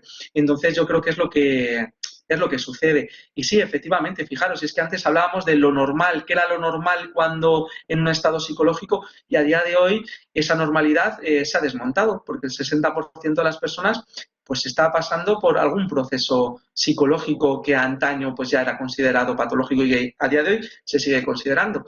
Entonces, claro, es que lo que hay que es despeyorizar o no peyorizar palabras o no peyorizar conceptos, ¿no? Que somos como muy del etiquetado y del etiquetar en negativo. Gema, y una pregunta sobre lo que has dicho para la regulación emocional. ¿Cómo evitar la rumiación? ¿Hay alguna herramienta? Porque en mi caso es inevitable, me afectan las cosas. Pues fijaros, para evitar la rumiación, pues serían ejercicios de control de la ansiedad, de tipo respiración, que mañana los tocaremos, ¿vale? Y bueno, pues es tomar conciencia en el momento en el que estás empezando a rumiar de qué te está sucediendo, de en este momento estoy rumiando y qué puedo hacer. Pues ahí es lo de cambiar de actividad, llevar al plano consciente, someterte durante ese proceso de rumiación a un estímulo positivo para educarte en positivo, o sea, me someto a algo que no me está gustando con algo que sí que me está gustando para cambiar mi sensación o mi emoción en ese momento, pero sobre todo lo que tengo que hacer es llevarme al plano consciente de, oye, Gema, oye, Pepito, estás en un momento en el que le estás dando muchas vueltas a esto no es sano. Pues cuando eres consciente de esto, si te está poniendo muy nervioso, ¿qué tenemos que hacer? Primero paliar la parte psicológica o patológica, perdóname, que sería la ansiedad. Entonces, con de la respiración, trato de dejar mi mente en blanco, a lo mejor una terapia de relajación conductista, ¿vale? Diferentes tipos de ejercicios. Dice, a mí me enseña la técnica de los 5 sentidos.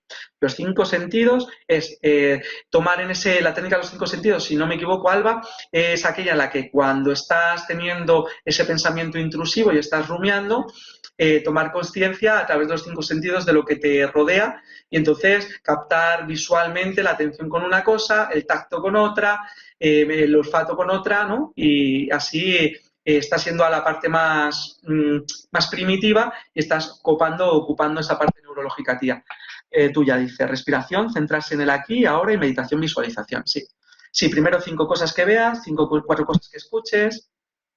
Esa es otra forma de trabajarla, pero es lo mismo. Lo que pasa que dices 5 cosas que veas, 4 que escuches, tal. Lo ves, Cristina Muñoz dice, vista, mira a tu alrededor y piensa en 5 cosas que observes. Oído, identifica 4 sonidos que puedas escuchar. Tacto, encuentra 3 cosas que puedas sentir. Olfato, aunque es el más complicado, solo necesitas ya 2 olores. Y gusto, la última es pensar en una cosa que puedas saborear. Vale, muy bien. Fijaros, yo ya este ejercicio le he reconvertido sin poner 5 cosas que veas, 4 que tal. Porque muchas veces cuando se está en el plano ansioso de la rumiación, dices de repente, ostras, ahora buscar 5 cosas. Y cuando se está en un límite de ansiedad elevado, quizás el llegar al número 5 también es frustrante. Por lo tanto, yo los números los he quitado, pero bueno, sí, yo creo que la técnica inicial es la que planteáis del 5, 4, 3, 2, 1, pero que sepáis que tampoco necesariamente se debe o se puede trabajar con 5, con 4, con 3, 2, 1. Porque me explicaron que a veces eres consciente de que no tienes que pensar en ello, pero te cuesta. Perfecto, pues efectivamente, Alba. Vamos a continuar un poco, que estamos en las 7:30 y tenemos que avanzar un poquito. Pero muchas gracias, compañeros, y por vuestra participación, que me encanta leeros y saber vuestras inquietudes. Vamos por aquí. Aquí teníamos la rueda del poder y fijaros. Vale, la inteligencia emocional y la negociación. La negociación es lo que luego vamos a tocar más adelante, que se llama la asertividad. Pero antes de llegar al término asertivo tenemos la palabra flexibilidad, ¿no? Que la asertividad parece como que es más contemporánea o está llegando a nuestras vidas a lo mejor quizás un poco más tarde. Y es que la flexibilidad es la capacidad que tenemos para adecuarnos a los cambios del entorno. Es adaptarse rápidamente a los cambios y reorganizar sus prioridades cuando sea necesario, así como la capacidad de ser receptivos a las nuevas propuestas de su interlocutor. Hablamos de interlocutores porque, claro, estamos hablando de negociación de conflictos o de cómo nos comunicarnos de una forma inteligentemente, emocionalmente con nuestro entorno. Entonces, la flexibilidad en este sentido es que tienes, sobre todo, que tener una predisposición al cambio, tanto para ti como para con los demás, como para estar con una predisposición receptiva pues nueva, ¿no? De supuestos cambios que te puedan llegar que sean inesperados. Vale. La innovación, ¿vale? Esto quiere decir, dentro del ámbito de la innovación, ya es el siguiente paso a la flexibilidad, que es el tomar conciencia a que haya cosas nuevas que vayan a llegar a nuestra vida. Y bueno, yo lo he definido aquí como la capacidad para sentirte cómodo y abierto ante nuevas informaciones e ideas, nuevos enfoques y percepciones de la realidad. Y aquí volvemos a tener una rueda de actitudes críticas del líder para la innovación, ¿vale? Entonces, ¿qué tenemos? En primer lugar, la humildad para reinventarse. ¿sí? O sea, no voy a ser innovador si no tengo en mi conciencia que me tengo que reinventar o que puedo cambiar, porque si me creo perfecto y creo que no puedo o no tengo nada que aportarme a mí mismo para crecer, no voy a tener nada nuevo, ¿no? Luego, resiliencia y adaptabilidad positiva. Eso, la resiliencia es, ya sabéis que es un término que se acuña hoy en día muchísimo, que es esa capacidad de adaptación al cambio cuando venimos de sufrir algo que no nos ha gustado o que ha sido negativo para nosotros o que nos ha hecho, nos lo hemos llevado a ese terreno más feo de sentirnos o de emociones más negativas, y la resiliencia lo que nos va a llevar es a adaptarlo de forma positiva, ¿vale? Luego tendríamos la empatía y la escucha, que van dadas de la mano, porque si yo no tengo una escucha activa, es imposible que yo sea un ente o una persona empática. Empatía va a venir dada siempre de que haya una comunicación fluida, que haya emisor y receptor y que estos roles se vayan cambiando, ¿no? Eso es primordial para la empatía. Y luego, en cuarto lugar, tenemos conectar para gestionar el cambio. Es imposible que si no conecto con lo que quiero, voy a poder conseguir los cambios que quiero, ¿no? Y esto está dentro todo del gestor emocional, que este gestor emocional nace de la autoconciencia y va, o sea, cuando te conoces a ti mismo, puedes ir a conocer a los demás, a la conciencia social. Y desde la autoconciencia y de la autogestión puedo ir a gestionar las relaciones de los demás, pero es que de la conciencia social también voy a la gestión de las relaciones sociales. No sé si lo entendéis como está ahí explicado, pero vamos, es como la rueda perfecta de decir autoconciencia y autogestión, que nos unen esta autoconciencia y esa capacidad de gestionarnos que tenemos a la conciencia social y a la capacidad que tenemos de gestionarnos con los demás. O sea, para entendernos, para entender el individuo como lo que es, un ente social, que no estamos aquí en el mundo solos, sino que somos parte de un todo y que por ende nos debemos a ello, y que si queremos ser inteligentes emocionalmente y tener una conciencia emocional y un autoconocimiento y una autoconfianza y estar bien regulados emocionalmente, necesariamente vamos a tener que estar, pues eso, en relación con los demás. Motivación. ¿Qué es la motivación para ti? Esta es una pregunta que es muy amplia, ¿no? La motivación. Fijaros, ahí tenemos unos globitos que están subiendo al cielo, ¿no? Pues eso es la mayor representación de qué es una motivación, ¿no? La motivación es aquello que tira de nosotros para ir realizando las cosas. Mirad, si nos lo llevamos al plano profesional, la motivación sería aquello que diferencia a las personas. Porque a las personas como profesionales. ¿Y cuál es este eje diferenciador o motivacional? Pues mira, hay personas que son grandes profesionales, ¿no? Que hacen su labor a la perfección, que la ejecutan a la perfección y que son una pieza fundamental del engranaje y que hace que una fábrica funcione. Pero una persona motivada es la persona que, además de eso, encima tiene un aporte personal o algo diferenciador o algo motivacional, no puedo utilizar la misma palabra, ¿no? Algo que le lleva a conseguir lo que se le ponga por delante, porque una persona que tiene unos altos niveles de motivación nunca va a ver el vaso medio vacío, lo va a ver siempre medio lleno. Dice, estas variables que muestras, autogestión, autoconocimiento, cabe añadir que influyen en el aprendizaje, total y absolutamente. La autogestión y el autoconocimiento, o sea, el aprendizaje es un proceso vivo. A mí me gusta entender la educación y el aprendizaje eso como un proceso vivo y susceptible a los cambios, a las modificaciones que vayan aconteciéndose a cada momento. ¿Y cuáles son esas variables sobre todo? Pues la capacidad de autogestión y la capacidad de autoconocimiento, aparte de los otros factores externos que hemos hablado anteriormente, pero no sería comprensible la una sin la otra. Muchas gracias, Eli. Mirad, automotivación, darte a ti mismo razones, impulsos, entusiasmo o interés para provocar una acción específica o un determinado comportamiento. Eso es la motivación. Es levantarte a cada momento de cada cosa que te va sucediendo y darte siempre a ti mismo razones por las cuales continuar, ¿no? Buscar equilibrio, el equilibrio entre lo que te está sucediendo y utilizar diferentes tipos de estímulos para solventar o para saltarse los obstáculos que se vayan planteando. Una persona con una buena automotivación va a llegar donde se lo proponga, porque va a ver siempre en el obstáculo una oportunidad. ¿vale? No se lo va a llevar al terreno de la frustración y la desmotivación o desequilibrio. Por eso lo tengo ahí bien separado en la rueda, fijaros. Desde el equilibrio, vamos a partir desde el equilibrio o el estímulo externo, voy a pasar a la necesidad de algo, es el ciclo de la motivación, ¿vale? Voy a pasar luego a la tensión propia de lo que me vaya a ocurrir, a una acción que se va a convertir, cuando pase o intente me suceda alguna cosa, en un obstáculo. Si solvento ese obstáculo, me va a llevar a la satisfacción y, por ende, otra vez al equilibrio, al estar bien equilibrado. Pero, sin embargo, si el obstáculo y no estoy bien automotivado, me lo llevo a la frustración, a la desmotivación, voy a llegar a estar desequilibrado, ¿vale? Es muy básico. Son cosas que sabemos, pero que realmente es lo que os decía antes con el trabajo del muro de las fortalezas. Lo tenemos delante de nosotros ya ahí puesto con palabras y os lo lleváis al plano consciente y yo creo que como que luego os va a ayudar más a estar automotivados. Mira, dice optimismo y nota. Un ejemplo, una persona automotivada fijará sus metas en llevar una relación amable y honesta con sus compañeros, más allá de los obstáculos eventuales, superándolos, adelantándose y evitándose los problemas. Transmitirá así una actitud positiva que facilitará el diálogo, la solución de problemas y, por tanto, la satisfacción de todos los que le rodean del entorno laboral. La automotivación nos da optimismo e iniciativa actuando de forma positiva ante los contratiempos.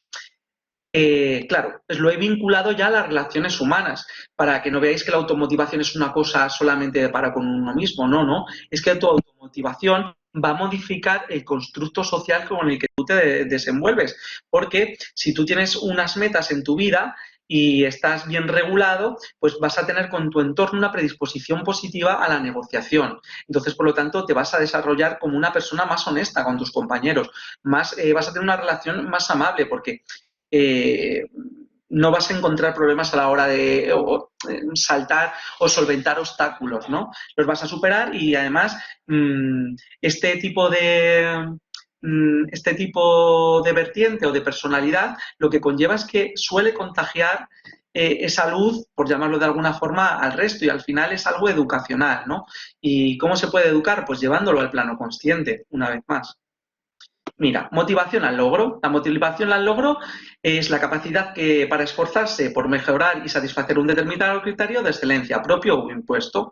No sé si habíais oído hablar alguna vez de la motivación al logro, pero bueno, al final es eso, ¿no? Tenemos algo a lo que queremos llegar y que nos lo hemos puesto nosotros mismos. Yo quiero este año haber aprendido inglés, nivel C2 o algo impuesto. Tienes que llegar a presentarme al mes, yo qué sé, un informe al final de este mes, ¿no? Te lo han impuesto. Pues la motivación al logro es que durante el proceso tú tomes conciencia, te regules y lo veas como una oportunidad de crecer y está bien, ¿vale?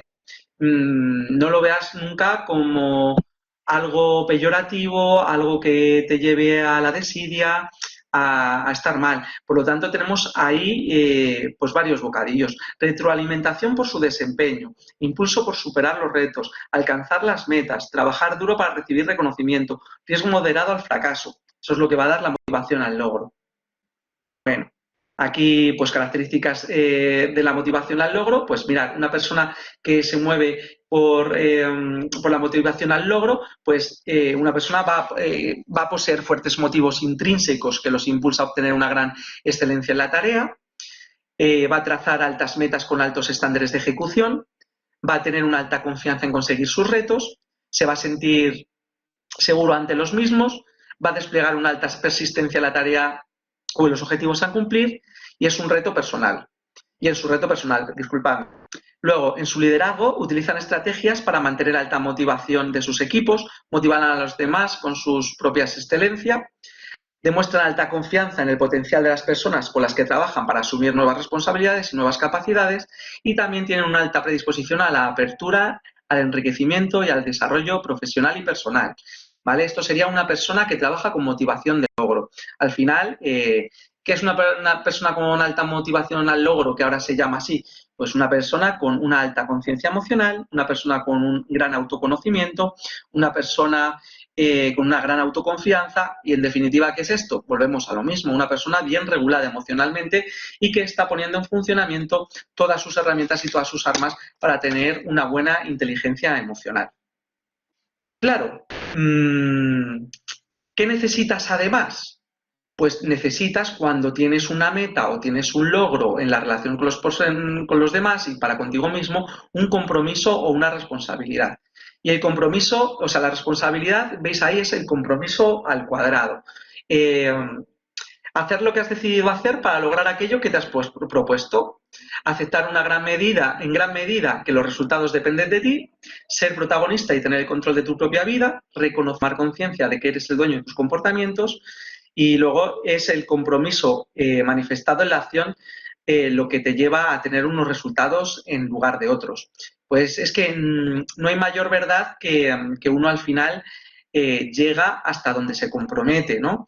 Y hasta donde es responsable. Por eso muchas veces, para llegar a un momento de frustración, hay que tomar conciencia o llevarte al plano consciente desde a dónde vas a ser capaz de llegar, ¿no? Y muchas veces esto es un acto total y absolutamente de responsabilidad, porque si no te puedes comprometer, no vas a llegar a tus metas, y esto va a tener una repercusión negativa en ti y en tu entorno.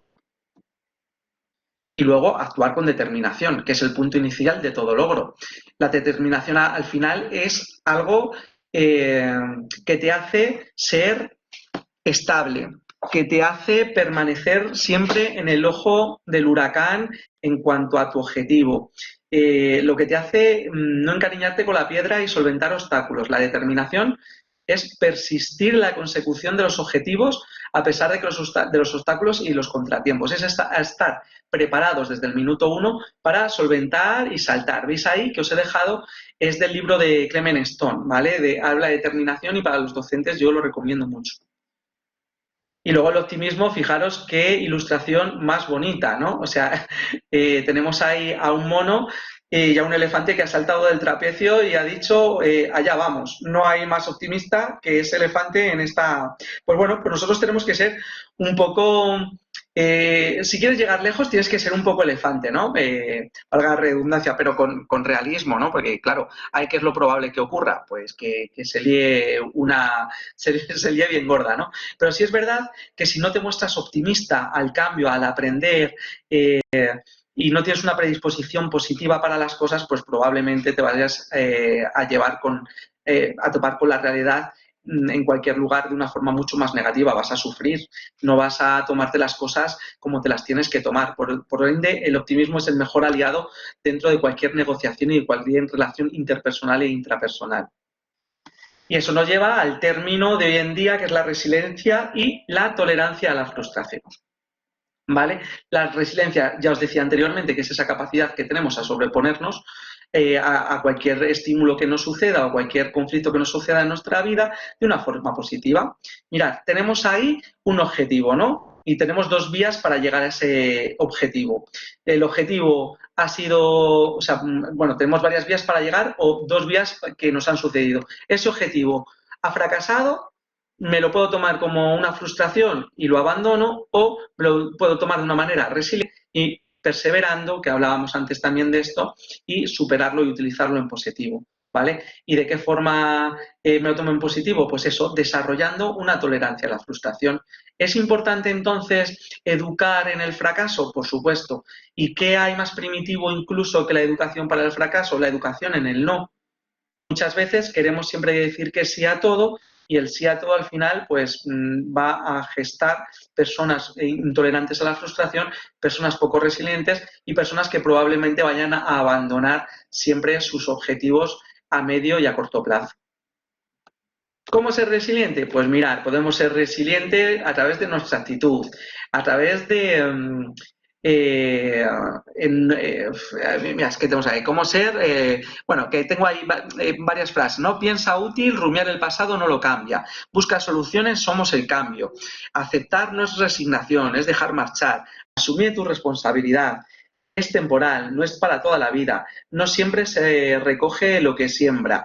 La vida tiene una parte injusta, cuenta con ella. Pues fíjate, antes me preguntabais que cómo cesar la rumiación. pues este tipo de palabras o de frases motivacionales, cuando nosotros estamos haciendo técnicas conductistas de relajación, pues las utilizamos, ¿no? Nos repetimos a nosotros mismos, busca solución, eres el cambio, acéptalo, ¿sabes?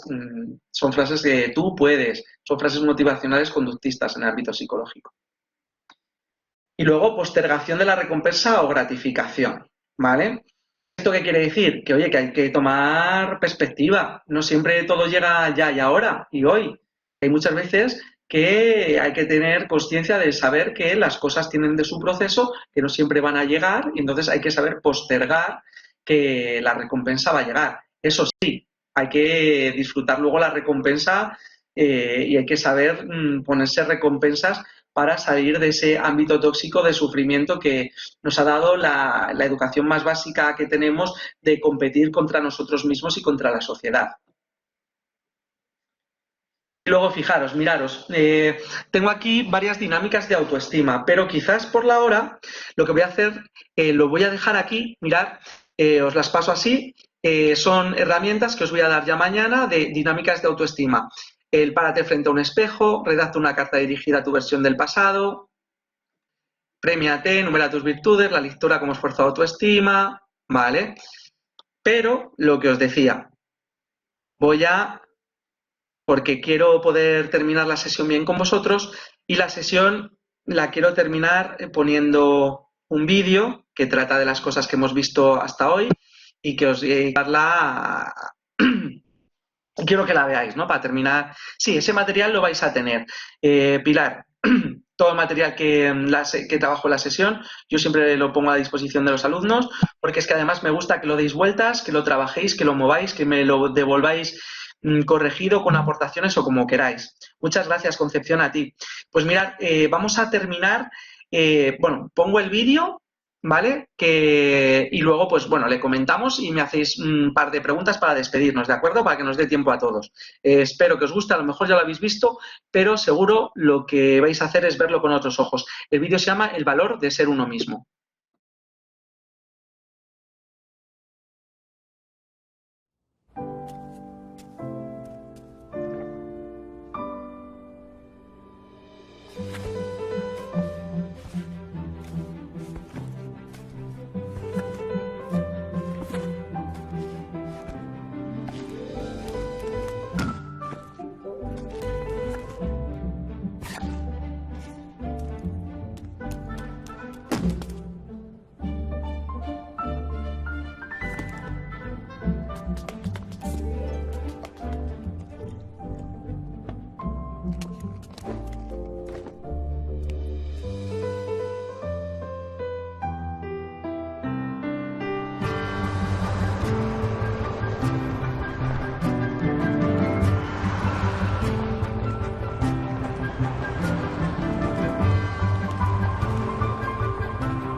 Pues ya estoy aquí con vosotros, efectivamente. Fíjate, me decís por ahí, vídeo culmen de la sesión, quien logra esa inteligencia emocional logra ser uno mismo. Yo ya lo había visto, pero las veces que las vea, muchas gracias, Alfonso. Pues eso, chicos, nosotros ya estamos en ese plano consciente que nos ha llevado a apuntarnos a este tipo de cursos, a recibir este tipo de formación. Entonces tenemos que ser el padre del vídeo al final del vídeo, tenemos que ser un agente del cambio, tenemos un agente que propicie que cada persona llegue a ser quien quiera ser, que cada persona llegue a ser la persona que ha soñado de sí misma. Todas estas cosas que hemos estado hablando durante la sesión. No podemos opacar, no podemos quitar la luz a nadie y tenemos que ser ese rotor, esa máquina de impulsar. Me alegra todas las frases que estoy leyendo, que estáis escribiendo maravillosas. Os invito a recogerlas y si estáis muy motivados, que os las escribáis y las guardéis para el recuerdo y para que las utilicéis, porque en cualquier caso la motivación siempre va a ser un punto en positivo para vuestro desarrollo profesional y para que viváis de forma muy regulada, muy con conciencia emocional a tope, con autoconocimiento, con autoconfianza y reguladitos emocionalmente. Así que muchas gracias a todos. Está por aquí Javier, que va a despedir la sesión de hoy, Muy y os bien, emplazo a que mañana más y mejor con muchas cosas prácticas. muy bien, pues muchísimas gracias, Alfonso. La verdad es que ha sido muy interesante, me ha gustado mucho, ha sido muy ameno, muy práctico y yo creo que la gente sale satisfecha y con ganas de verlos mañana de nuevo. ¿Eh?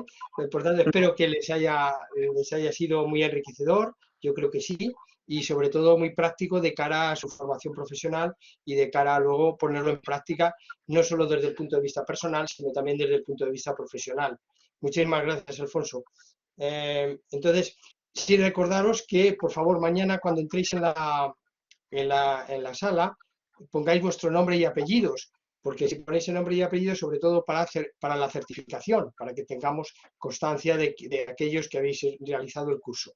Y por otro lado, pues recordar que todos los enlaces de las grabaciones de la actividad anterior sobre el Real Decreto de Enseñanzas Mínimas de Infantil lo envié por correo electrónico. Ya está enviado la semana pasada. Si alguno no lo ha recibido o alguna no lo ha recibido, porque he visto ahí en el chat, por favor, me mandáis un correo al centro y desde el centro os volvemos a reenviar esos enlaces de esas grabaciones de esa jornada.